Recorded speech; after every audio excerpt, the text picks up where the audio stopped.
त्यांचं टाळ्यांच्या गजरात स्वागत करा.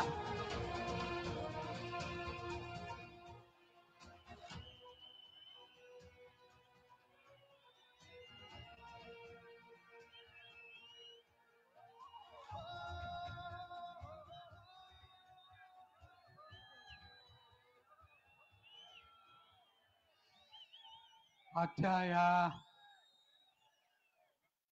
सभेसाठी उपस्थित असलेले पक्षप्रमुख आदरणीय उद्धवजी ठाकरे साहेब, आदरणीय संजयजी राऊत साहेब,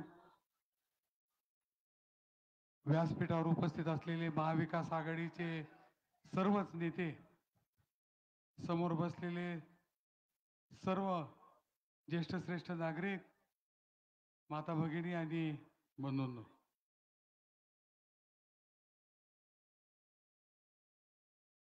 लोकसभेचा नाशिकचा उमेदवार म्हणून माझी निवड आदरणीय पक्षप्रमुख आदरणीय उद्धव साहेबांनी केली.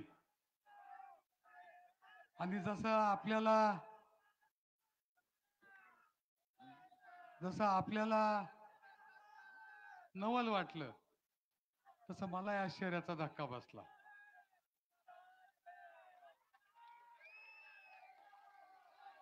आणि मग विचार करताना मी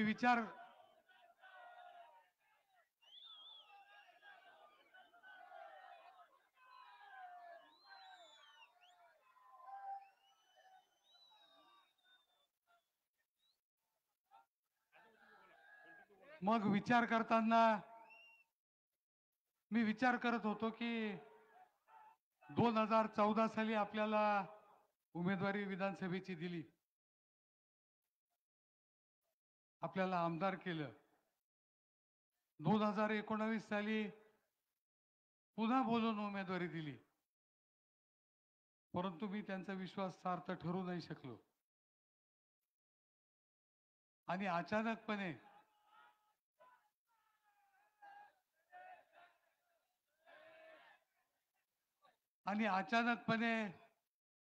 जेव्हा माझं नाव आलं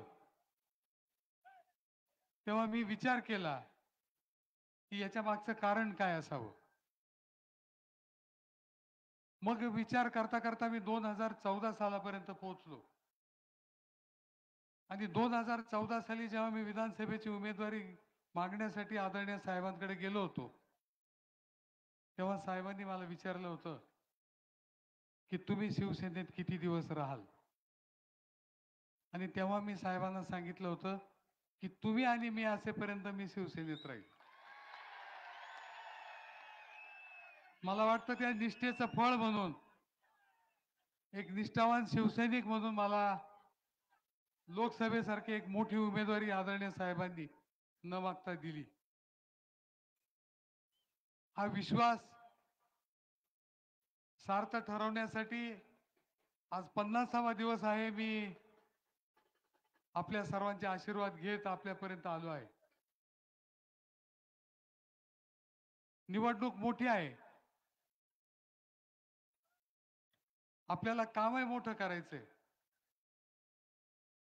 परंतु काम करत असताना आपल्या उमेदवारीबद्दल, माझ्या उमेदवारीबद्दल बरीचशी चर्चा सोशल मीडियावर होत होती. आणि ती चर्चा माझ्या पेहरावावर, मी ग्रामीण भागातला असल्यामुळे याच्यावर बरीचशी चर्चा झाली. परंतु तुमच्याकडे उमेदवारच नव्हता तर माझी चर्चा का करत होते तुम्ही? आणि मी जेव्हा तोड उत्तर दिलं, आता एक 2-4 दिवसापासून एक नवीन चर्चा सुरू झाली की आपण आपलं काही काम असेल तर सिन्नरला जाणार का? हर्सुलच्या माणसाने, ठाण्यापाड्याच्या माणसाने सिन्नरला कसं जायचं? मी मागील 2 सभेत मी माझं उत्तर दिलंय. की मी काम करताना गंगेच्या किनारी बसून काम करेल,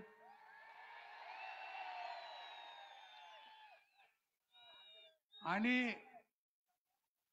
जे मतदारसंघ आहेत, त्र्यंबकेश्वर तालुका असेल, इगतपुरी तालुका असेल, नाशिक रोड देवळाली असेल, या सर्व भागात महिन्यातून एक दिवस न चुकता जाऊन बसणार आहे. त्याच्यामुळे त्याबाबत तुम्ही काळजी करायची आवश्यकता नाही असं मला त्यांना सांगायचं. आणि म्हणून आपल्याला आता देशभरात राजकारण काय चाललंय याबाबत आदरणीय साहेब सांगतीलच. परंतु शेतकऱ्यांचे प्रश्न, सर्वसामान्य कष्टकऱ्यांचे प्रश्न, कामगारांचे प्रश्न हे सोडवण्यासाठी हे सरकार योग्य असं ठरलेलं नाही. 10 वर्षापूर्वी आपल्याला स्वप्न दाखवले गेले.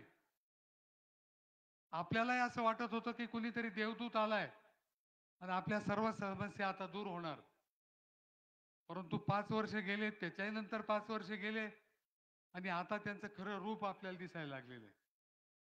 मी एकच उदाहरण तुम्हाला देतो आणि थांबणार आहे, कारण साहेबांचं, आदरणीय राऊत साहेबांचं आपल्याला ऐकायचंय. मी 4 दिवसापूर्वी इगतपुरीला प्रचारासाठी जात असताना एक मोठं होर्डिंग मला रस्त्यात दिसलं आणि त्याच्यावर पंतप्रधानांचा फोटो आणि त्याच्या पुढे लिहिलं होतं, 80 कोटी लोकांना मोफत धान्य आजपर्यंत देतो आहोत आणि इथून पुढे देत राहू. हा विकास झाला का? जर आजपर्यंत तुम्ही 80 कोटी लोकांना धान्य दिलं फुकट, तर आणि आता इथून पुढे तुम्हाला द्यायचंय, मग आपण कसं काय म्हणायचं की ते 80 कोटी लोक हे पॉवर्टी लाईनच्या वर आलेले आहेत? लोकसंख्या तर तेवढीच दिसती, 80 कोटी लोक तेवढेच दिसतात. आणि म्हणून मला असं वाटतं की खोट्या घोषणा हे करायपेक्षा खरं काम करायचं असेल तर महाराष्ट्राची महाविकास आघाडी आणि ज्याला भारतात इंडिया आघाडी असं म्हणतात, त्या महाविकास आघाडीला आणि इंडिया आघाडीला मत दिलं पाहिजे. कामगारांचे कायदे असतील, शेतकऱ्यांचं उत्पन्न दुप्पट करण्याचा विषय असेल, या सर्व गोष्टी हे सरकार फेल ठरलेलं आहे एवढं आपल्या सर्वांना माहित आहे. आपण सर्वजण अनुभवतो आहेत. 10 वर्षापूर्वी ज्या किमती आणि भाव वाढ होती त्याच्या बाबत बोललंच नाही पाहिजे असं मला वाटतं, कारण प्रत्येकाला त्याचा अनुभव आलेला आहे. नाशिकच्या जर समस्या म्हणाल तर गोदावरीचं प्रदूषण असेल, एकूण पर्यावरणाचा ऱ्हास होत चाललाय त्याच्याबाबत असेल, 60 ते 65% उद्योग बंद किंवा आजारी अवस्थेत असतील, कामगार देशोधडीला लागलेले आहेत, IT पार्क बद्दल जागा बदलून 2-2 वेळा भूमिपूजन झाली असतील, लॉजिस्टिक पार्क बद्दल विषय वेगळा असेल, आणि ह्या सर्व कामं पूर्ण करण्याची जबाबदारी मला वाटतं पुढील खासदाराची आहे. आणि जर आपले आशीर्वाद असतील तर जरूर आपण हे सर्व कामं पूर्ण करू. रेल्वेचे प्रश्न आहेत, कसारा लोकलचे प्रश्न आहेत. फक्त घोषणा होऊन काम होत नाही. आणि त्याचबरोबर लोकसभेमध्ये जेव्हा आपल्याला लोक निवडून देतात तेव्हा लोकांचे प्रश्न तिथं मांडायचे असतात. कायदे बनवत असताना लोकांची गरज काय, लोकांची आवश्यकता काय, त्याबाबतही मला वाटतं बोललं पाहिजे. आणि त्या दृष्टीने मी पूर्णपणे सक्षम आहे. माझं ट्रॅक रेकॉर्ड तुम्ही विधानसभेचं जर पाहिलं तर आपल्याला त्याचा अनुभव येईल. मी जास्त वेळ घेणार नाही, परंतु एवढंच आपल्याला विनंती करतो की 20 मे रोजी होणारी निवडणूक ही तुमच्या माझ्या सर्वांसाठी महत्त्वाची आहे, देशाच्या दृष्टीने महत्त्वाची आहे. आणि त्या निवडणुकीत आपण महाविकास आघाडीचा उमेदवार म्हणून मी मला आपण मतदान करावं. माझी निशाणी मशाल आहे. मशालीच्या चिन्हासमोरील बटन दाबून आपण मला सेवेची संधी द्याल ही अपेक्षा व्यक्त करतो आणि थांबतो. जय हिंद, जय महाराष्ट्र. सामाजिक धार्मिक अशा क्षेत्राचा वारसा लाभलेले माननीय वाजे साहेब 80% समाजकारण आणि 20% राजकारण करत असताना आपल्या सर्वांच्या अतिशय कॉन्टॅक्ट मध्ये आहेत आणि सगळी कामं ते करतात. म्हणूनच येत्या 20 मेला मशाल या मसाल या बटन दाबून आपण सगळ्यांनी त्यांना विजयी करायचं. एकदा त्यांच्यासाठी जोरात टाळ्या झाल्या पाहिजेत. आणि म्हणूनच की काय भारतीय अस्मिता पार्टीचे उमेदवार ऍडव्होकेट यशवंत पारधी आणि त्यांचे अनेक सदस्य यांनी वाजे साहेबांना पाठिंबा जाहीर केलेला आहे. अखिल भारतीय ओबीसी सेवा संघ महाराष्ट्र राज्य अंबादास धनगर साहेब हे सुद्धा उपस्थित आहेत. त्यांनी पाठिंबा जाहीर केला आहे. ओबीसी सुवर्णकार समिती यांनी पाठिंबा जाहीर केलेला आहे. या सर्वांचे मनपूर्वक धन्यवाद. आणि यानंतर लगेचच आपली दणकट तोफ संजयजी राऊत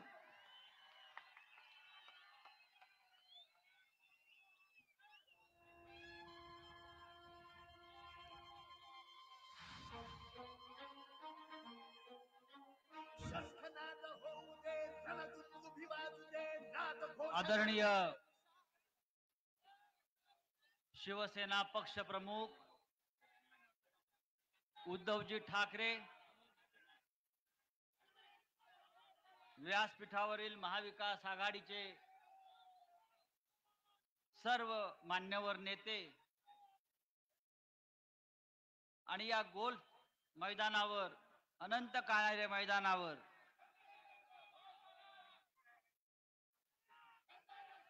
राजाभाऊ वाझे यांच्या विजयाची गॅरंटी देण्यासाठी जमलेले लाखो लाखो नाशिककर,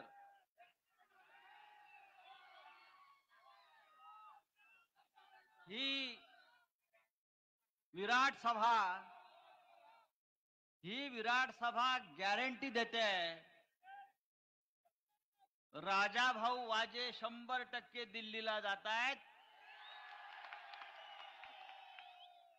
आणि त्यांच्या समोर जे उमेदवार उभे आहेत त्यांना इथे पप्पी घ्यायला आपण ठेवून देऊ.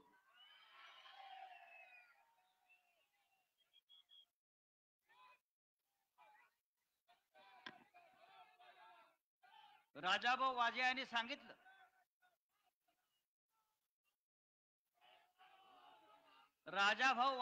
सांगितलं की ते खासदार म्हणून कोणती कामं करणार आहेत. त्यांच्या समोर नाशिकच्या विकासाचं काय लक्ष्य आहे, काय दृष्टी आहे. गेल्या 10 वर्षात ज्यांना इथे आपण खासदारकीची संधी दिली त्यांनी काय केलं हा आजही आपला पुढे प्रश्न आहे. त्यांना 50 खोकी मिळाली, 100 खोकी मिळाली, अजून काय मिळालं हा त्यांचा प्रश्न आहे.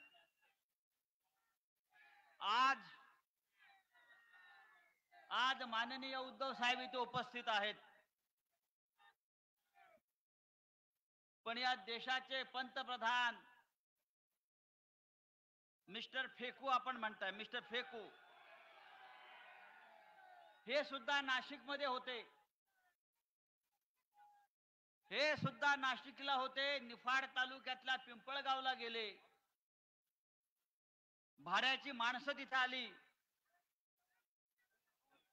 भाषण करता समोरून एक तरुण शेतकरी उठला आणि त्याने प्रश्न विचारला की प्रधानमंत्री जरा कांद्यावर बोला, कांद्याच्या प्रश्नावर बोला.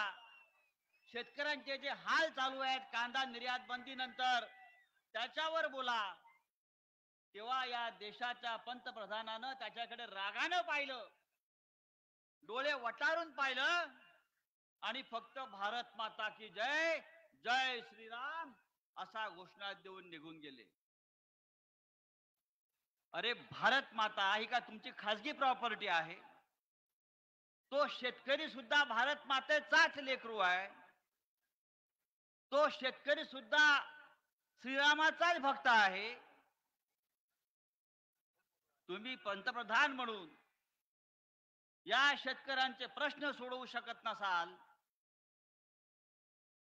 कांदा उत्पादकांचे प्रश्न सोडवू शकत नसाल आणि फक्त थापा मारून निघून जात असाल, तर या थापाड्याची या देशाला गरज नाही. 4 जून नंतर आपल्याला त्यांना घरी बसवायचा. नरेंद्र मोदी येणार आणि त्यांना आमचे शिवसैनिक काही प्रश्न विचारतील म्हणून निफाड मधल्या आमच्या अनेक शिवसैनिकांना पोलिसांनी नजरबंद करून ठेवलं, अटका केल्या. नरेंद्र मोदी शिवसेनेला अशा प्रकारे घाबरतात, महाराष्ट्राला घाबरतात, शिवसैनिकांना घाबरतात. या देशात प्रचंड प्रमाणामध्ये बेरोजगारी, या देशाची अर्थव्यवस्था साफ कोलमडलेली आहे. तरी सुद्धा नरेंद्र मोदींना एक प्रकारची घमेंड आहे की माझ्याशिवाय या देशाला पर्याय नाही. मी म्हणजे देश, मी म्हणजे इंडिया, मी म्हणजे सर्व काही. ही घमेंड उतरवायची वेळ आता आलेली आहे. नव्या भारताचा नवा मंत्र मोदीने दिलेला आहे. आपल्याला सांगू इच्छितो, हा नवा मंत्र काय? की या देशामध्ये कामधंदा मंदम, मंदी प्रचंडम, जिंदगी झंडम, फिर भी घमंडम. फिर भी घमंडम. अरे कसली घमेंड आली आहे तुम्हाला? हा या देशाची जनता तुम्हाला सत्तेवरून खाली खेचायला निघालेली आहे.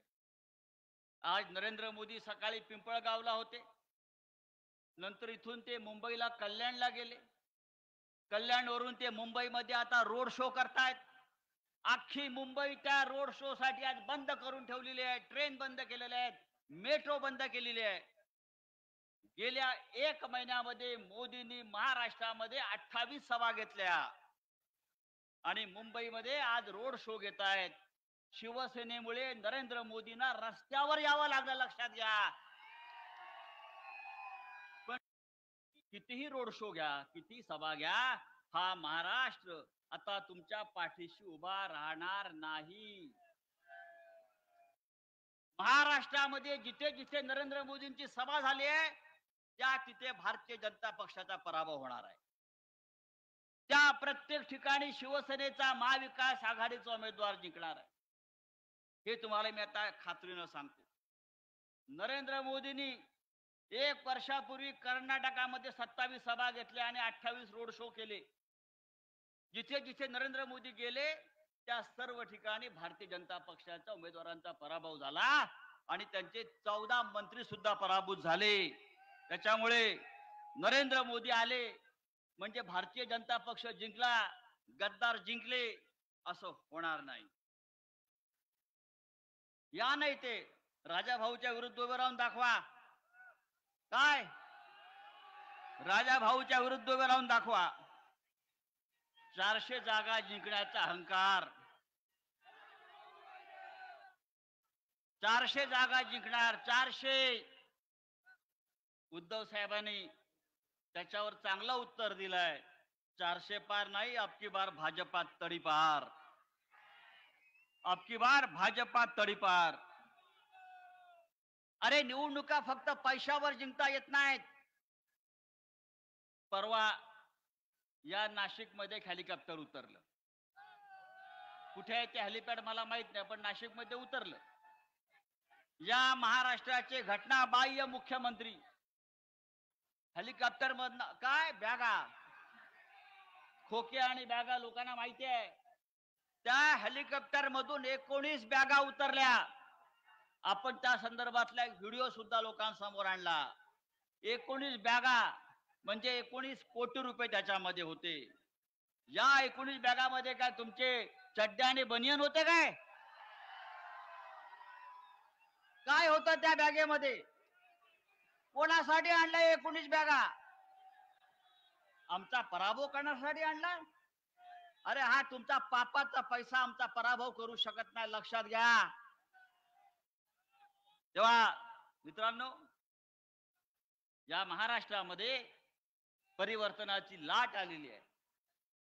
शिवसेनेचे पक्षप्रमुख उद्धव ठाकरे यांच्या नेतृत्वाखाली हा महाराष्ट्र एका क्रांतीच्या दिशेनं निघालेला आहे.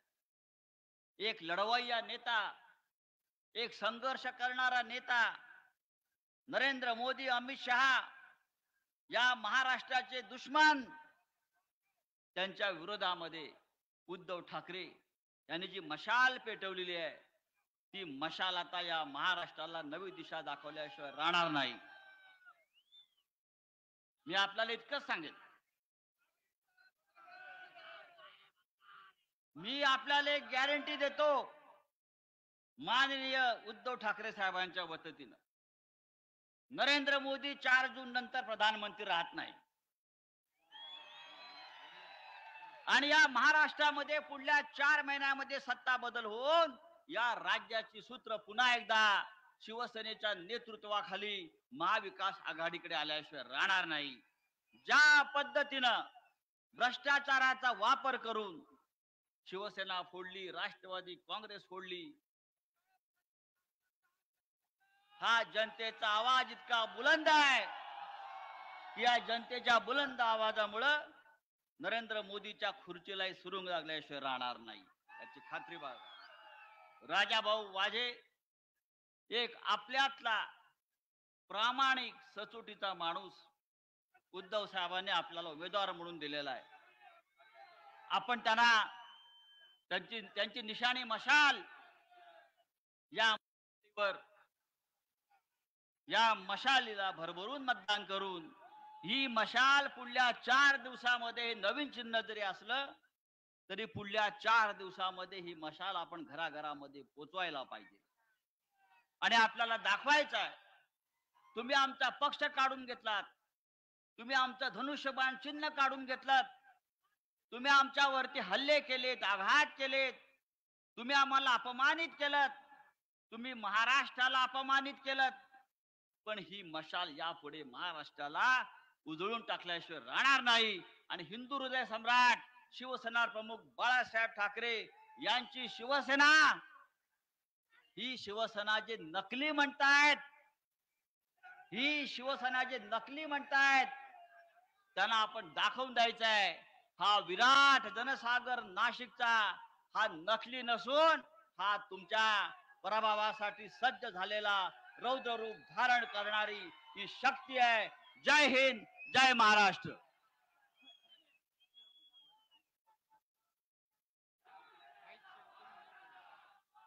धन्यवाद राऊत साहेब. आता पुन्हा एकदा का माझ्याकडे सिन्नर परीट धोबी समाजाच्या वतीनं राजाभाऊंना जाहीर पाठिंबा दिलेला आहे. सिन्नर तालुका प्रमुख बंडूभाऊ जाधव आणि पदाधिकारी नगराध्यक्ष भाऊशेठ नाना जाधव, माजी नगरसेवक, त्यांचेही धन्यवाद. यानंतर लगेचच माननीय पक्ष प्रमुख माजी मुख्यमंत्री उद्धवजी ठाकरे साहेब यांना मी विनंती करते की त्यांनी आम्हाला मार्गदर्शन करावं. हिंदवी स्वराज्य निर्माते राजाधिराज छत्रपती शिवाजी महाराज की. अरे जय भवानी. उद्धव साहेब आगे बढ़ो. अरे बुलंद आवाज. हिंदू हा तुझा धर्म जाणून घे, हेच मर्म जीवन कर त्यास तू बहाल. दुष्ट शक्ती जाळल्या मार्ग स्पष्ट दावल्या, शिवसेनेची पेटली मशाल. जमलेल्या माझ्या तमाम देशभक्त बांधवांनो, भगिनींनो आणि मातांनो, मी नेहमी माझ्या भाषणाची सुरुवात जमलेल्या माझ्या तमाम हिंदू बांधवांनो, भगिनींनो आणि मातांनो अशी करतो. पण ही देशाची निवडणूक आहे आणि देश वाचवायचा आहे, म्हणून मी देशभक्त बांधवांनो, भगिनींनो आणि मातांनो अशी केली. आता काही जण त्याच्यावरनं टीका करतायत बघा यांच्या भाषणाच्या सुरुवातीतला हिंदू शब्द गेला. अरे काय हिंदू देशभक्त नाही असं तुम्हाला म्हणायचंय काय? हे सगळे देशभक्त आहेत माझे आणि हे देशभक्तच मोदींची हुकुमशाही गाडून टाकणार आहेत. विषय अनेक आहेत. किती विषयावरती किती बोलायचं, पण काही गोष्टी आवर्जून बोलणं भाग आहे. जो उल्लेख संजय राऊत आपण केलात, आज आपले मोदीजी सुद्धा नाशिकमध्ये होते. आता त्यांना खरंच मला असं वाटतं एवढा ताण पडलाय मनावर. मध्ये कोणीतरी सांगितलं की ते झोपतच नाही. आता झोपले नाही किंवा झोप अपुरी झाली तर असं डॉक्टर सांगतात की मेंदूवरती परिणाम होतो आणि लोक काही वेळेला भ्रमिष्ठासारखे बोलायला लागतात. मोदीजी, तुम्हाला कदाचित कल्पना नसेल की स्वतः हिंदू हृदय सम्राट शिवसेना प्रमुखांनी शिवसेनेची जबाबदारी माझ्यावरती सोपवली. तरी देखील काही पावटे माहिती आहेत ना काय असतात? त्याच्या आधी एक शब्द जोडतात पण मला जोडायचा नाही. पावट्याचा गुणधर्म तुम्हाला माहिती आहे. हे पावटे आपल्या शिवसेनेला नकली शिवसेना म्हणतात. ते शिवसेनेला जे नकली म्हणतात हे पावटे. त्यांना कुठे मोड फुटल्यात माहिती नाहीत मला. आणि इथपर्यंत मजल गेले की हिंदू हृदय सम्राटांचा मी पुत्र, तेलंगणाची निवडणूक आणि त्या तेलंगणाच्या भाषणामध्ये हे मला नकली संतान म्हणालेत. मोदीजी, मी माझं बर्थ सर्टिफिकेट तुमच्याकडे मागितलं आणि तेवढी तुमची लायकी पण नाहीये. तुम्ही कोणी ब्रह्मदेवाचे बाप, तुम्ही ब्रह्मदेवाचा अवतार तर बिलकुल नाही आहात. आणि हा महाराष्ट्र आज माझं तुम्ही सगळं चोरलत ना. चोराच्या हातात धनुष्यबाण दिलंय पण मशाल बघा कशी पेटलेली आहे. मग त्यांना प्रश्न असा पडलाय की संपूर्णपणे देशाची फौज मोदींकडे आहे. भाजपची सगळी टिनपाटापासून मोठी भांडी कुंडी वाजणारी ही त्यांच्याकडे आहेत. तरी सुद्धा उद्धव ठाकरे ते घाबरतात. कारण तुमच्या रूपाने माझ्या भोवती जे एक शिवसेना प्रमुखांचे आणि माझ्या माचं जे आशीर्वादाचं कवच आहे, हे मोदी, तुम्ही काय तुमच्या कित्येक पिढ्या राजकारणात, मी बोलतो, मी वैयक्तिक कोणाचं काढत नाही, कारण राजकारणामध्ये भाजपला पोरच होत नाहीत. आणि म्हणून त्यांना सगळी नकली संतानं म्हणजे आपल्याकडचे सुद्धा गद्दार मांडीवरती घ्यावे लागलेत. सगळे म्हणजे एका बाजूला भ्रष्टाचाराचे आरोप करायचे. 70,000 कोटीचा उपमुख्यमंत्री, तर मुख्यमंत्री कितीचा असेल? हे सगळे नकली संतानं तुम्ही, कारण तुम्हाला मोदीजी राजकारणामध्ये पोरच होत नाही. आणि म्हणून आणखीन एक त्यांनी एक नकली संतान मांडीवरती घेतलं, ते तर फारच निघालं वाह्यात. प्रफुल्ल पटेल. आज मोदीजी आले होते, माझ्या समोर सगळे बसलेत, गांधी टोपी घातलेले शेतकरी दादा आहेत बहुतेक, हो ना रे? मी काल महाराजांचा जिरेटोप, आज माझ्या शेतकऱ्याची गांधी टोपी. रोज टोप्या बदलणारा माणूस हा देशाचा पंतप्रधान पाहिजे तुम्हाला? आणि प्रफुल्ल पटेलला सांगतोय की पटेल, तुम्ही वाटेल त्याच्या डोक्यात माझ्या महाराजांचा जिरेटोप घालू नका. जरी तुम्ही प्रफुल्ल पटेल असलात तरी महाराष्ट्र तुम्हाला आपटेल. आणि कोणाच्या डोक्यावरती ठेवता तुम्ही? मोदींच्या. काय पात्रता काय त्यांची माझ्या महाराजांच्या बरोबरी करायची? कुठे आहे त्यांची जरा तरी पात्रता आहे? जे आमचे छत्रपती शिवाजी महाराज, ज्यांना आम्ही दैवत मानतो, त्यांचं राज्य कसं चालत होतं? कोणी महिलेवरती अत्याचार केला तर जिथल्या तिथे त्याचे हातपाय तोडायचे. मग तो रांजाचा पाटील असेल नंतर आणखीन कोणी असेल. आणि मोदी काय करतायत? एक तर मणिपूरमध्ये महिलांची कशी धिंड निघाली तुम्हाला माहितीये. तिकडे जातच नाही, जायची हिंमत नाही, ना मोदींची ना त्या शहांची. म्हणजे जिथे माझे शिवाजी महाराज महिलांचा कोणी अपमान केला, महिलेवरती कोणी अत्याचार केला, तरी त्याचा शिरच्छेद करायचे. मोदी तुम्ही तर जाऊ शकत नाही, तुम्ही महाराजांच्या जिरे टोपाला हात काय त्याचं दर्शन सुद्धा घेण्याची तुमची पात्रता नाहीये. बरं, मोदी कोणाचा प्रचार करतात? इकडे जो उमेदवार उभा आहे त्याचं काहीतरी व्हिडिओ फिरताय. मग असा ज्या व्यक्तीचा उमेदवार आहे तो महाराजांचा जिरेटोप घालू शकतो? कर्नाटकामध्ये तो प्रज्वल रेवण्णा, नाव ऐकलं असेल तुम्ही, बलात्कार करणारा माणूस, महिलांवरती अत्याचार करतानाचे व्हिडिओ काढणारा माणूस, आणि मोदी निर्लज्जपणाने सांगतायत की या रेवण्णाला मत म्हणजे मोदींना मत. हे माझ्या महाराजांची बरोबरी होऊ शकते? हा माझ्या छत्रपती शिवाजी महाराजांचा आणि माझ्या महाराष्ट्राचा अपमान आहे.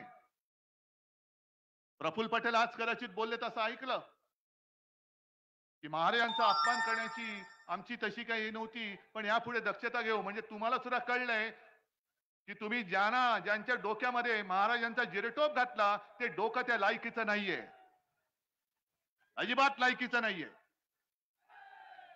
अरे, शेतकऱ्याच्या भाजीच्या देठाला देखील हात लावू नका हे सक्त आदेश देणारे महाराज कुठे? आणि नाशिक मध्ये येऊन कांदा उत्पादक शेतकऱ्यांना अडकवून ठेवणाऱ्यांचे नतद्रष्ट सरकार कुठे?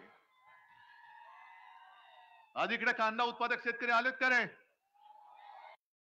पोलिसांना मी विचारतो, यांना का नाही अडवलं? हे कसे आले माझ्या सभेत? कारण ही माझी माणसं आहेत. आणि कांदा उत्पादक शेतकऱ्यांना सुद्धा सांगतोय, मी जी लढतोय ती माझी लढाई नाही, मी तुमची लढाई लढतोय, तुमच्या सगळ्यांची लढाई लढतोय मी. आणि तुमच्या भरोश्यावरती मी या हुकुमशहाच्या समोर उभा राहिलेलो आहे. आणि मी त्यांना आव्हान देतोय की आज तुम्हाला मुंबईमध्ये रस्त्यावरती आणलेलं आहे. या माझ्या छत्रपती शिवरायाच्या महाराष्ट्राचा जो अपमान करेल त्याला आम्ही गुडघे टेकायला लावल्याशिवाय राहणार नाही, हे आम्ही महाराजांची शपथ घेऊन मैदानात उतरलेलो आहोत. पण यांच्या मनामध्ये आकस किती आहे? हा माझा कांदा उत्पादक शेतकरी महाराष्ट्राचा आहे, त्याच्यावरती निर्यात बंदी आहे. निर्यात जर का काढली तर कर लावतात, पण स्वतःच्या गुजरातमध्ये निर्यात बंदी उठवून त्यांना निर्यातीची परवानगी देता तुम्ही. का तुम्ही हा भेदभाव का करताय? मग जर तुम्ही हा भेदभाव करत असाल गुजरात आणि महाराष्ट्रामध्ये, तर हा महाराष्ट्र पुरेसा आहे तुम्हाला परत गुजरातमध्ये पाठवून द्यायला. हा महाराष्ट्र पाठवून देईल तुम्हाला परत गुजरातमध्ये. आणि मी माझ्या शेतकऱ्यांना वचन देतोय, पैसे किती फेकू देत. अरे, गद्दाराला 50 खोके देता आणि माझ्या कांदा उत्पादकाला कांद्याला भाव देत नाही तुम्ही. या नाशिक मधल्या एका कांद्याला 50 खोके दिलेत ना तुम्ही?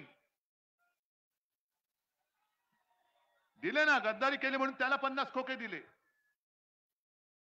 पण तुम्ही आता शेतकरी बनून तुमची ताकद दाखवली पाहिजे. मी तुम्हाला वचन देतो, आपल्या इंडिया आघाडीचं सरकार आल्यानंतर तुमचा हिताचा निर्णय मी घेतल्याशिवाय राहणार नाही, माझं तुम्हाला वचन आहे. नाहीतर सरकार कोणाच आहे? मोदी जे काय फिरतात शहनशाह सारखा आणि आमच्यावरती टीका करतात. मी कालच्या सभेत सुद्धा बोललोय, त्यांच्याकडे रेकॉर्ड तीच आहे. जसं पूर्वी ते ग्रामोफोन मध्ये रेकॉर्ड अडकायची, तशी मोदींची पिन अडकले, रेकॉर्ड पुढे सरकत नाही. घराणेशाही घराणेशाही घराणेशाही.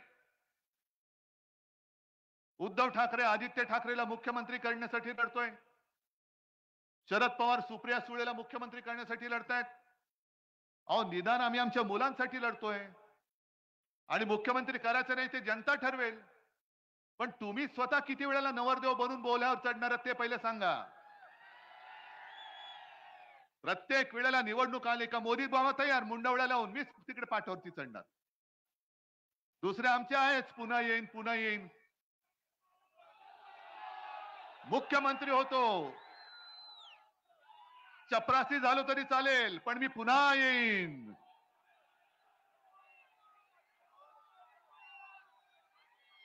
मग हे तुम्हाला पटतंय? मग आमच्याकडे तुम्ही बोट दाखवता काय आम्ही घराणेशाही केली. आणि मला तर मोदींना मी आज जाहीर आव्हानच देतोय, परत देतोय. मोदी तुम्ही वंशावळ घेऊन या, गेल्या 7 पिढ्यांची मी माझी घेऊन येतो. माझे वडील कोण, माझे आजोबा कोण, आजोबांचे वडील कोण, त्यांचे वडील कोण, त्यांनी काय काय महाराष्ट्रासाठी केले, मी काय करतोय, माझा मुलगा काय करतोय. मोदीजी तुम्ही तुमची वंशावळ घेऊन या आणि दाखवा, एकदा खरी काहीतरी दाखवा. नकली डिग्री सारखी नकली वंशावळ घेऊन येऊ नका. कधीतरी सांगता तुम्ही रेल्वे स्टेशनवरती चहा विकत होतात, कधीतरी सांगता हिमालयामध्ये गेलो होतो, कधीतरी सांगता बांगलादेशच्या स्वातंत्र्य युद्धात होते. वाटेल ते जे तोंडात येईल ते थापा मारतायत. पण आता मात्र आम्ही तुम्हाला थारा देणार नाही, अजिबात देणार नाही. कारण गेल्या 2 वेळेला 14 आणि 19ला आमचीच चूक होती आणि मी त्याच्यासाठी पूर्ण महाराष्ट्राची माफी मागतोय, तुमची सुद्धा मागतो. कारण 19 साली आणि 14 साली मीच आलो होतो मोदींना मत द्या सांगायला. ही मोठी चूक झाली. कारण ह्यांच्या मनामध्ये जे विष आहे, हे विष आता बाहेर पडलेलं आहे. ज्या पद्धतीने त्यांनी माझा घात करण्याचा प्रयत्न केला, सोन्यासारखी माझी शिवसेना, छत्रपतींचा पवित्र भगवा, मोदी तुम्ही त्या भगव्याला कलंक लावलेला, गद्दारीचा कलंक लावलेला आहे. आणि याचा पुरावा या मिंद्यांनीच दिलेला आहे. गेल्या आठवड्यामध्ये मिंद्यांनी त्यांच्या कार्यकर्त्यांसमोर बोलताना सांगितलं, मिंद्यांनी सांगितलं की मी करेक्ट कार्यक्रम केला. आणि मग मोदी आणि शहाना सांगितलं मी माझं काम केलंय, आता पुढचं काम तुम्ही करा. आणि मग मोदीजी आणि शहाजींनी खरी शिवसेना आणि धनुष्यबाण हा आपल्याला दिला. म्हणजे तुमची लायकी नाही. या गद्दारीच्या कटाचे सूत्रधारे मोदी आणि शहा आहेत. हे डोकं न खाजवता दाढी खाजवून बोलल्यामुळे मिंदे खरं बोलून गेलेत. मोदी आणि शहाने महाराष्ट्राच्या पाठीत खंजीर खुपसलेला आहे. आणि शहा, अमित शहा ते पण असेच काल परवाकडे वसईत येऊन गेले आणि ते पण बोलून गेले नकली सेना. मी मागेच बोललो होतो, जो याच्या पुढे शिवसेनेला नकली बोलेल कोणी असेल तो बेअकली आहे. कारण जो अक्कलवान असतो त्याला एकदा सांगितल्यानंतर कळतं. पण ज्याला अक्कलच नसते त्याला किती वेळा, म्हणजे गाढवा पुढे वाचली गीता, कालचा गोंधळ बरा होता, म्हणून आम्ही तुमच्या समोर गीता वगैरे काय पठण करणार नाही. जे काय आहे तो माझा महाराष्ट्र आता तुम्हाला तुमच्या भाषेत उत्तर देईल. मी 22 जानेवारीला सुद्धा आलो होतो. 23 जानेवारीला इकडे सभा झाली होती. मला विचारतात अमित शहा 370 कलम काढलं काश्मीर मधलं, त्याच्याबद्दल उद्धव ठाकरेंचं काय मत आहे. अहो 370 कलम काढायला आम्ही सुद्धा पाठिंबा दिला ना, जाहीर पाठिंबा दिला. पण तुम्ही खरंच 370 कलम काढलेत का? 370 कलम काढल्यानंतर काश्मीर शांत झालंय का? काश्मीर मधले पंडित जे आपल्या देशामध्ये निर्वासित होऊन संपूर्ण इकडे तिकडे येतात पसरले होते, ज्यांना फक्त आणि फक्त हिंदू हृदय सम्राट शिवसेना प्रमुखांनी आपल्या महाराष्ट्रामध्ये आसरा दिला. मोदीजी तुमचं नाव सुद्धा कोणाला माहित नव्हतं तेव्हा. पण खरंच 370 कलम काढले. कारण मला जी माहिती मिळाली धक्कादायक मिळाली. गेल्या आठवड्यामध्ये बाजूला म्हणजे जळगाव मध्ये माझी सभा होती आणि त्या सभेमध्ये आपले वकील असीम सरोदे होते. आणि असीम सरोदेनी एक कायदेशीर मुद्दा मांडला आणि त्यांनी सांगितलं की 370 कलम काढलेलं नाही, ते काढण्यासाठी जी एक वैधानिक प्रक्रिया करावी लागते विधानसभेच्या मार्फत ती केलेलीच नाहीये. मग ह्यांनी त्यातलं एक काम काय केलं, तर 370 ब म्हणून त्यातलं एक पोट कलम आहे, ते तूर्त निष्प्रभ करून ठेवलेलं आहे. आता तुम्ही म्हणाले, तुम्ही काय सांगताय, निष्प्रभ केलं म्हणजे काय केलं? म्हणजे थोडक्यात सांगायचं, हे दिवे आहेत, या दिव्याचं बटन मी बंद केलंय, दिवे काढलेले नाहीत. बटन दाबलं का पुन्हा दिवे चालू होणार. तसं 370 ब कलम त्यांनी निष्प्रभ केलंय. आणि त्याचा परिणाम असा झालाय की जी एक बंदी होती की काश्मीरच्या बाहेरची लोक काश्मीरमध्ये जागा विकत घेऊ शकत नाही, ती बंदी उठवली गेली. पण त्याचा फायदा कोणी घेतला? सगळ्यात जास्त फायदा अदानीने घेतलेला आहे. सगळ्यात जास्त जमीन अदानीने खरेदी केलेली आहे. आणि अदानीने एवढ्यासाठी खरेदी केली की त्या जागांमध्ये लिथियमचा सगळ्यात मोठा साठा तिथे आहे काश्मीरमध्ये, आणि ती जागा गौतम अदानीने विकत घेतलेली आहे. म्हणजे पुन्हा तिथली जागा आणि तिथला पैसा कुठे गेला? मोदी आणि गुजरात. आणि या लिथियमचा उपयोग आपल्या मोबाईलच्या सेल पासून अगदी हार्ट मध्ये जरी काही उपकरणं असतात, तिथपासून अगदी इलेक्ट्रिक व्हेकल येतात, त्यांच्या बॅटऱ्या बनवण्यासाठी या लिथियमचा उपयोग केला जातो. मग तुम्ही काय सांगताय की देश भावनेमुळे देशासाठी आम्ही 370 कलम काढलं? नाही काढलं, तुम्ही अदानीसाठी काढलेलं आहे. आणि संशय येऊ नये म्हणून अचानक मोदी अदानी आणि अंबानी बद्दल बोलले. मोठं विचित्र आहे, आकृत आहे. ज्याच्या विमानातून तुम्ही फिरलात, ज्याने भरभरून तुम्हाला सगळं काही दिलं, परदेशात जाताना पंतप्रधान म्हणून अदानी तुमचं बोट धरून सगळीकडे फिरलेत, आणि त्या अदानी बद्दल तुम्ही बोललात. राहुल गांधींना त्यांनी प्रश्न विचारला कि अदानी और अंबानी से ट्रक टेम्पो भर भर के कितना माल आपने उठाया, बोलो. तुम्ही अदानीने जरूर विचारा, राहुल गांधीने जरूर विचारा. पण संजय राऊत जे बोललेत त्याचा त्याचा व्हिडिओ आहे. घटनाबाह्य मुख्यमंत्र्याच्या हेलिकॉप्टर मधनं बॅगा भरभरून माल कुठून उतरला, त्याचं मोदीजी पहिलं उत्तर द्या. पण जर काही गोष्ट खरी असेल, अडाणींकडनं टेम्पो भरभरून माल उचलला असेल, तर मोदीजी तुमचा ईडी, इन्कम टॅक्स, सीबीआय काय करत होते? काय चकणा खात बसले होते कुठल्या ठेल्यावर? काय चुना मळत, तंबाखू मळत बसले होते? मशिरी करत बसले होते? आणि तरी देखील जर का टेम्पो भरून माल गेला असेल, तर याचा अर्थ तुम्ही ती काय नोटबंदी केली होती, काळा धन नष्ट करण्यासाठी अचानक 8 वाजता आले आणि सांगितलं, भाई और बहनो, तुमच्याकडे ज्या आज खिशामध्ये नोटा आहेत, त्या आज रात्री 12 पासून ते फक्त कागदाचे तुकडे राहतील, त्याचं महत्व आम्ही काढून टाकलेलं आहे. मुझे सिर्फ 100 दिन दे दो, रडले होते. आज 3000 दिवस झाले आणि मोदीजी तुम्ही आज कबूल केलेला आहात की काळा पैसा नष्ट करण्यासाठी जी नोटबंदी तुम्ही आमच्यावरती लादली होती, ती अपयशी ठरले. याचं कारण टेम्पो भर भरून माल उठाया गया है. म्हणजे काळं धन हे आजही तसंच आहे. त्यांची नाटकं फार चालतात. काल अर्ज भरला त्यांनी, अर्ज भरताना मुलाखत दिली आणि मग असं गैवरून आलेलं त्यांना. त्यांच्या पाठोपाठ नॅपकिन टॉवेल घेऊन लोकच फिरत असतात, हे रडतायत कधी, आम्ही डोळे पुसतोय कधी. आणि मग त्यांनी सांगितलं 2014 में गंगा मां ने मुझे बुलाया था और अब ऐसे लगता है कि गंगा मां ने मुझे गोद ले लिया है. मोदी जी, आनंदाची गोष्ट आहे. जर गंगा माने तुम्हाला बोलवलं असेल आणि गंगा माने तुम्हाला जर का गोद में लिया होगा, तर कोरोनाच्या काळामध्ये गंगेमध्ये जी प्रेत टाकली होती तुम्ही, तेव्हा गंगेचे अश्रू तुम्ही का पुसले नाहीत? ती गंगा आक्रोश करत होती, अरे बेटे मैंने इसलिए नहीं बुलाया. पण तिकडे चिता पेटत होत्या, हरिश्चंद्र घाट, तिकडे जागा कमी पडली म्हणून कोणाचा कशाला पत्ता नाही. त्यांनी सरळ प्रेत घेतली आणि गंगेमध्ये सोडून दिली. याच्यासाठी गंगा माने बोलवलं. गुजरातमध्ये सार्वजनिक चिता पेटल्या, याच्यासाठी तुम्हाला गंगा माने बोलवलं. आणि करोना काळामध्ये मला एका गोष्टीचं समाधान आहे, जरूर आहे. त्या कठीण काळामध्ये जगभरामध्ये संकट असताना संपूर्ण देशात नंबर 1 चा मुख्यमंत्री म्हणून माझं नाव होतं.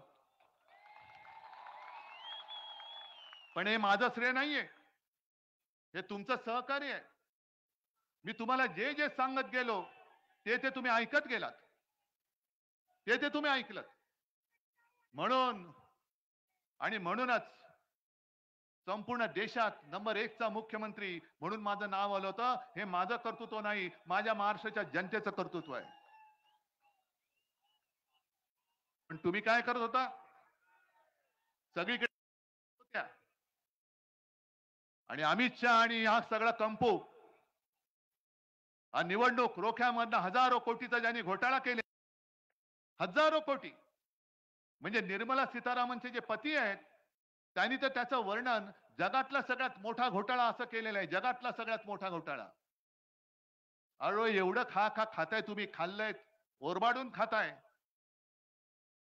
आणि मुंबई आम्ही वाचवली, महाराष्ट्र आम्ही वाचवला.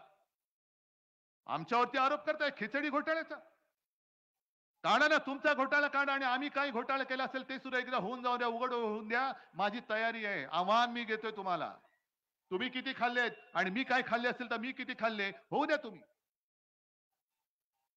पण निवडणूक रोख्यांचा तुमच्याकडे काही उपाय नाही, काही उत्तर नाहीये. 10,000 कोटी सगळ्यात मोठा घोटाळा तो पचवता तुम्ही, आणि पचल्याचं वाटतं तुम्हाला. करोना काळामध्ये सुद्धा पीएम केअर फंड, पीएम म्हणजे काय, त्याचं फुल फॉर्म काय? काय उगाच काहीतरी नाव, दुसरी काय अक्षरं नव्हती म्हणून पीएम केअर केलं तुम्ही? त्याची चौकशी नाही. लाखो कोटी, मला वाटतं एकट्या टाटा समूहाने 1500 कोटी रुपयाचा चेक पहिला त्याने दिला होता. 1500 कोटी. असे हजारो कोटी तुम्ही जमवले. इथले सुद्धा तुमचे जे आहेत भाजपवाले, भाकड जनता पक्षवाले, यांनी सुद्धा महाराष्ट्र सरकारला पैसे नाही दिले, तुमच्या पीएम केअर फंडाला पैसे दिले.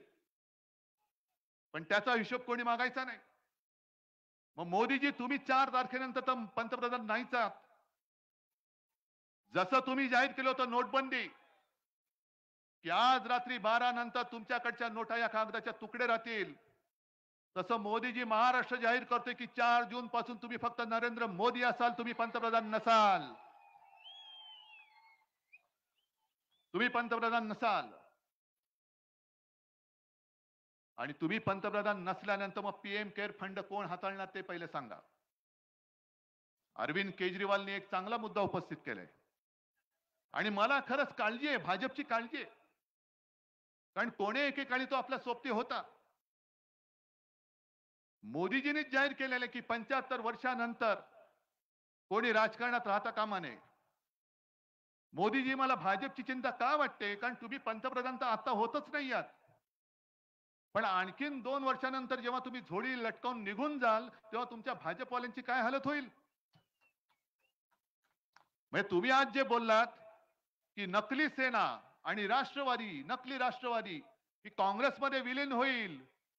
अहो 30 वर्ष तुमच्या सोबत राहून, तुमच्याकडनं दगाफटका खाऊन सुद्धा जो भाजपमध्ये आम्ही नाही गेलो, तर काँग्रेसमध्ये कसे जाणार? पण माझी मला चिंता नाहीये. माझ्यासोबत हे जोपर्यंत जमलेले आहेत माझ्या आशीर्वादाचे सगळं कवच, तोपर्यंत माझ्या शिवसेनेला कोणापासूनही धोका नाहीये. पण मोदीजी, तुम्ही तुमच्या भाजपाची चिंता करा.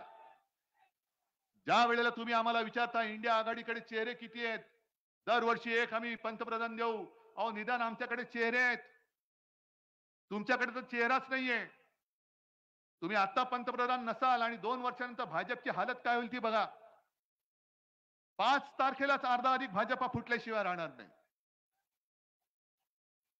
ते तर जाणार ज्यूस.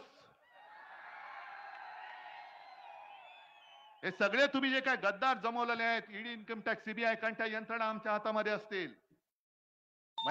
जे उंदीर तुमच्याकडे पळालेत त्यांच्या बरोबर कशा शेपट्या पकडतो ते बघा आम्ही.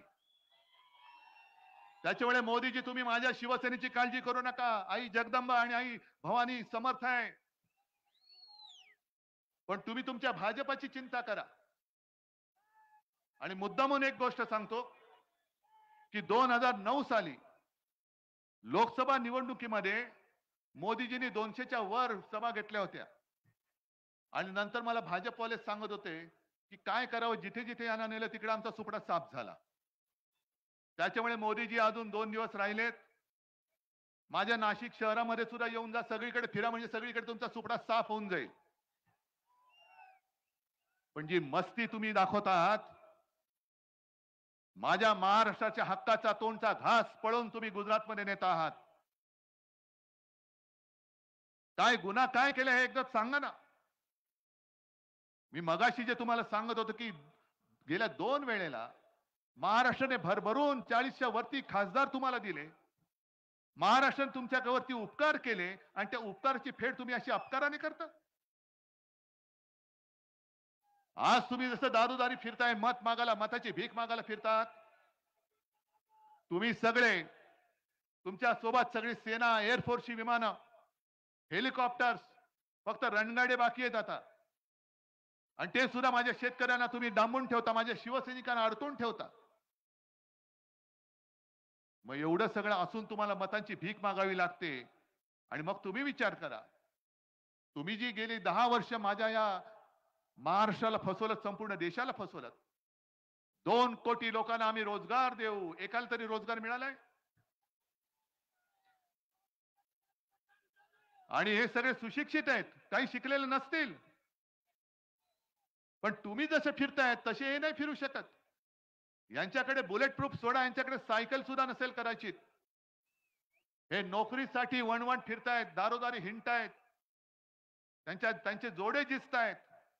तुम्हाला मत दिल्यानंतर यांना असं वाटलं होतं की आपल्याला आता नोकरी मिळेल, कोणी नोकरीला उभं करत नाही. उलट तुमचे जे काही सगळे गुजराती नाही, पण काही मोजके जे शेफारलेले आहेत, ते सरळ जाहिरातीत सांगतात मराठी माणसाला इकडे प्रवेश नाही. ही मस्ती महाराष्ट्राने सहन करायची? या सगळ्या दमदाट्या आम्ही आमच्या घरामध्ये सहन करायच्या? अरे घेऊन जा ना, जसे आमचे उद्योग नेले तसे मस्तवाल जे तुमचे आहेत चमचे, त्यांना सुद्धा घेऊन जा तिकडे. आणि प्रफुल्ल पटेलला मी सुद्धा सांगतोय की छत्रपतींनी सुरत लुटली होती स्वराज्यासाठी, आणि सुरतेचे 2 बोके छत्रपतींचा महाराष्ट्र लुटतायत. आम्ही तर त्यांना मत काही किंमत पण देत नाही. पण प्रफुल्ल पटेल, तुम्हाला महाराजांचा इतिहास शिकावा लागेल. आणि मोदीजींना सांगतोय की तुम्ही बाळासाहेब बाळासाहेब बोलताय, एक तर तुम्ही हिंदू हृदय सम्राट बोलायला शिका. कारण या देशात एकमेव हिंदू हृदय सम्राट झाले ते म्हणजे आपले शिवसेना प्रमुख बाळासाहेब ठाकरे. हे तुमच्यासारखे नकली विश्वगुरू नव्हते, तुमच्यासारखे नकली डिग्री घेऊन फिरणारे नव्हते. पण जो मी शिवसेनेचा वचननामा दिलेला आहे, त्या वचननाम्यामध्ये मी जी काही वचनं दिलेत, त्यातलं पहिलं वचन मी शिवरायाची शपथ घेऊन सांगतो की इंडिया आघाडीचं सरकार देशात आल्यानंतर या 2 लुटारूंनी जो माझा महाराष्ट्राचं वैभव लुटलेलं आहे, ते वैभव मी माझ्या महाराष्ट्राला पुन्हा प्राप्त करून दिल्याशिवाय राहणार नाही. शेतकऱ्यांना सुद्धा सांगतोय, कारण मी करून दाखवलेलं आहे. मी हवेत गोष्टी करत नाही. मी मुख्यमंत्री होतो तेव्हा पहिल्या अधिवेशनामध्ये माझ्या शेतकरी दादाला 2 लाखापर्यंत पीक कर्ज मी मुक्त करून दाखवलेलं आहे. आणि 5 वर्ष जर का मला मिळाली असती तर कदाचित या शेवटच्या वर्षी सुद्धा मी शेतकऱ्याला कर्जमुक्त केलं असतं. पण शेतकऱ्यांनो, तुम्हाला तुमचा हमी भाव काढा ना. तुम्ही महाराष्ट्रामध्ये इतरत्र सगळीकडे विचारा, कुठे कुठे जे जे पीक येतं, कापूस येतो, सोयाबीन येतं, तूर असेल, आणखीन काय असेल, महाविकास आघाडीच्या वेळेला काय भाव मिळत होता आणि आज किती मिळतोय, काढा तुम्ही. अरे साधी महानंदा डेअरी आपली, ती यांनी गुजरातच्या घशात घातली. हे लाचार, हे बाळासाहेबांचे विचार. सगळे जे काही आहे महाराष्ट्राचं ते देऊन टाक गुजरातला, पण यांची चाकरी करत राहा. हे शेळपट नेबळट हे बाळासाहेबांचे विचार पुढे नेऊ नाही शकत. डेअरी दिली ती दिलेच, वरती 250 कोटी रुपये दिले. अंगणवाडी सेविकांच्या मानधनामध्ये काही वाढ नाहीये. 74,000 आशा सेविका यांना गेल्या 3-4 महिन्यापासून मानधन मिळत नाही, कारण केंद्राचा हिस्सा मिळत नाहीये. मोफत उपचारासाठी जे काही दवाखाने उघडले होते होतेच मोफत उपचार. मग काय नोकरी मिळत नाहीये, शेतकऱ्याला हमी भाव मिळत नाहीये, पीक विमा मिळत नाहीये, शिक्षण मिळत नाहीये, आरोग्याची सुविधा नाहीये, जनधन योजना.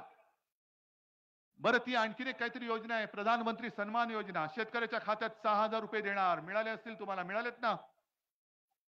नाही, काही जणांना मिळालेत.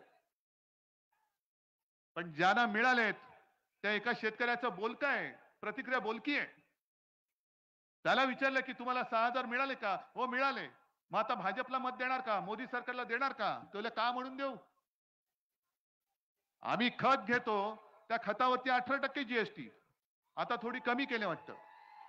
बी बियाण्यावरती जीएसटी, कीटकनाशकावरती जीएसटी, ट्रॅक्टरचं जे कर्ज आहे त्याच्यावरती व्याजदर जास्त आहे आणि गाड्यांवरचं व्याजदर कमी आहे. म्हणजे शेततळ्यावरचं प्लास्टिक आहे त्याच्यावरती जीएसटी, कृषी पंप घेतला जीएसटी. मग हा एवढा सगळा हजारो रुपये तुम्ही घ्यायचे आणि आम्हाला 6,000 रुपये वर्षाला भीक म्हणून देताय, द्यायचं मत? म्हणजे तुम्हाला पिळून काढायचं, लुटायचं आणि वरती सांगायचं 6,000 रुपये देतो. पण घेतात किती? समजा 1 लाखाचं खत तुम्हाला लागत असेल त्याच्यावरती 18% होते, 18,000 गेले आणि वरती दिले 6,000, म्हणजे 12,000 खतातच गेले. म्हणून मी तुम्हाला वचन देतोय, जे जे तुम्हाला उपकरणं, बी बियाणं, कीटकनाशक लागेल, इंडिया आघाडीचं सरकार केंद्रात आल्यानंतर तुमच्या सगळ्या याच्यावरचं मी जीएसटी रद्द केल्याशिवाय राहणार नाही. इकडे व्यापारी सुद्धा असतील गुजराती. आमची तुमची काही दुश्मनी नाहीये. आमची दुश्मनी महाराष्ट्राच्या लुटारूंशी आहे, तुमच्याशी नाहीये.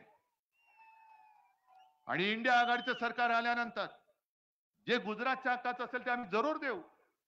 पण महाराष्ट्राचं ओरबाडून तुम्ही नेणार असाल तर तो तुमचा महायुतीचा महाराष्ट्र ओरबाडणारा हात आम्ही इथल्या इथे कापून टाकल्याशिवाय राहणार नाही. हे व्यापारी सुद्धा आज पिडले जात आहेत. जीएसटी मध्ये जरा इकडे तिकडे कुठे काही झालं की लगेच उचलतात आणि टाकून देतात तुरुंगात. काही जणांना नोटीस देतात आणि मग काय, चंदा दो आणि धंदा लो.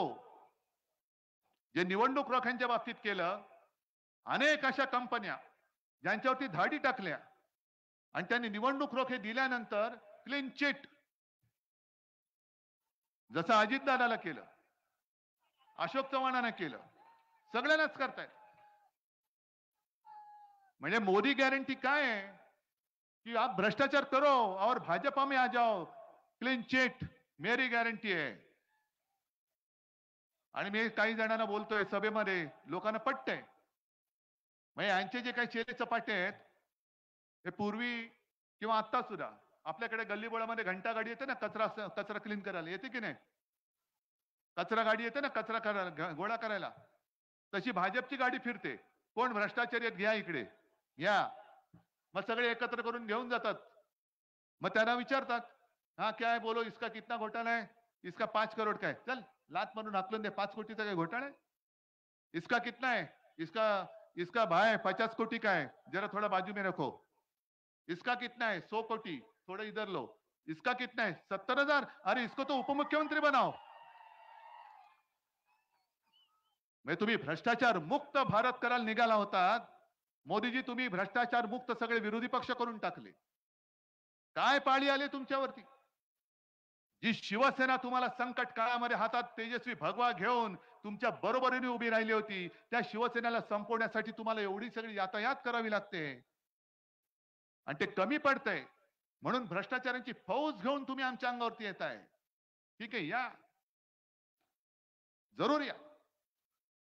पण आम्ही जे शिवाजी महाराजांकडून शिकलोय की समोरून कोणी प्रेमाने आलिंगन दिलं तर आम्ही प्रेमाने आलिंगन देऊ, पण जर पाठीत कोणी वार केला तर आम्ही वाघ नख काढल्याशिवाय राहत नाही. आणि ती माझ्या महाराष्ट्राची वाघ नख आज माझ्या बाहेर काढलेली आहे.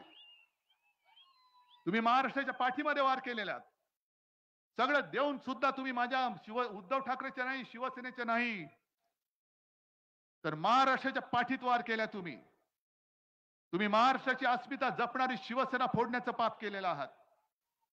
ज्या वेळेला अटल बिहारी वाजपेयी तुम्हाला केराच्या टोपलीत टाकायला निघाले होते, तेव्हा जर का हिंदू हृदय सम्राट तुमच्या पाठी उभे राहिले नसते तर मोदीजी तुमचं नाव हिंदुस्थानच्या राजकीय क्षितिजावरती दिसलं नसतं, ते केव्हाच पुसलं गेलं असतं. त्या बाळासाहेबांच्या आशीर्वादाच्या पाठीत तुम्ही वार केलेला. काय म्हणत असतील आज अटलजी, काय म्हणत असतील? आणि 75 वर्षाची निवृत्ती ही फक्त काय अडवाणी, मुरली मनोहर जोशी आणि तुम्हाला नको ती माणसं त्यांच्यासाठी? कारण अमित शहा म्हणाले की मोदींचं वय बोलायचंच नाही. हा कोणता न्याय? त्याच्यामुळे आज पहिल्यांदा मोदींनी सांगितलं पाहिजे की 75 वर्षानंतर ते राहणार आहेत की नाहीत राजकारणामध्ये. 4 जून नंतर तर त्यांचं पंतप्रधान पद संपत आहे, संपवणार आहात की नाही? आणि राजा भाऊ सारखा उमेदवार तुम्हाला मान्य आहे की नाही? मगाशी बडगुजर म्हणाले समोरच्याची काहीतरी व्हिडिओ क्लिप फिरते, पाहिले का तुम्ही? काहीतरी बघण्यासारखी असणार, मला पण बघायला लागेल. मी राजा भाऊंचे एक क्लिप पाहिले, तुम्ही पाहिले? इंग्रजीमध्ये उत्तम बोलताना पाहिले की नाही? आणि एक साधा सुधा माणूस आहे, साधा सुधा माणूस आहे, शब्दाला जागणारा माणूस आहे.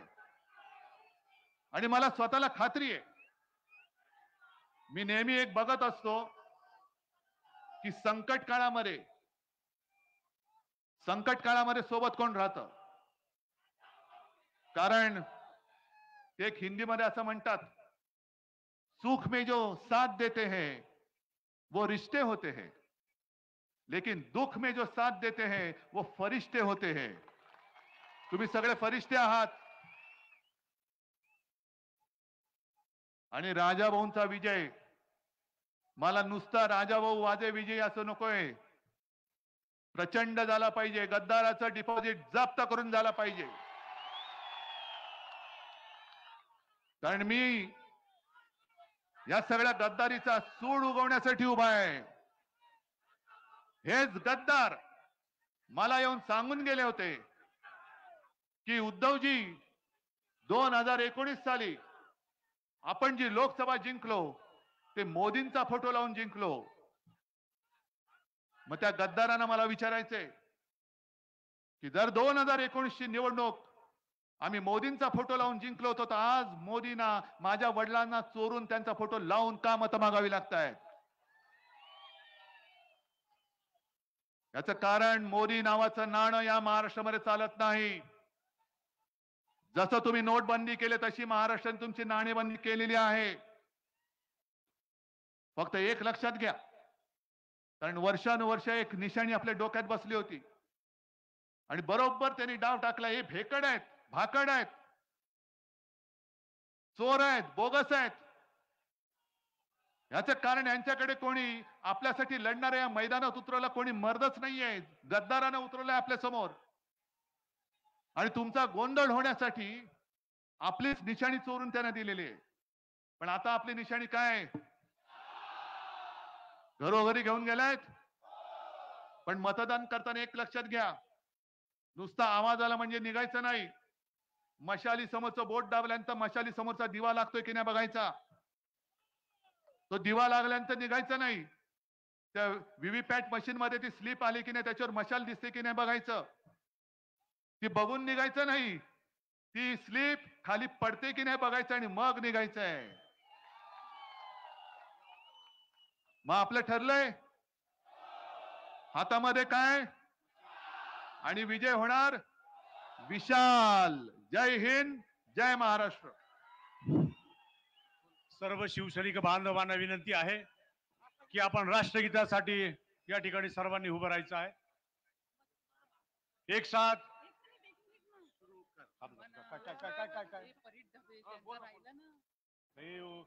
जनगण मन अधिनायक